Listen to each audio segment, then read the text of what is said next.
Hello guys, તો આજે આપણે બનાવીશું કઢી પુલાવ. તો તેના માટે મેં લસણ, મરચાં, ડુંગળી, વટાણા, ટામેટાં, ડ્રાયફ્રૂટ્સ લીધેલા છે. લસણ, મરચાં અને ડુંગળીને ઝીણા ઝીણા સમારી લો.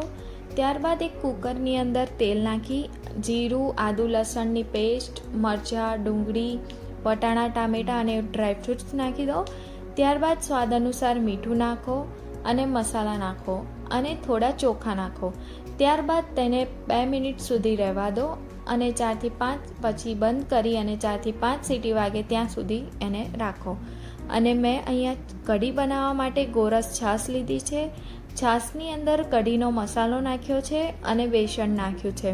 અને એક સાઈડ તપેલીની અંદર મરચાં, કઢી લીમડીના પાન, લસણનો તડકો લગાવી દો અને જે કંઈ પણ બેસન ભેળવીને બનાવ્યું છે તેને તપેલીમાં નાખી દો. સહેજ ઉકળે એટલે ગોળ નાખી દેવો અને ત્યારબાદ તમારો કઢી પુલાવ તૈયાર થઈ જશે.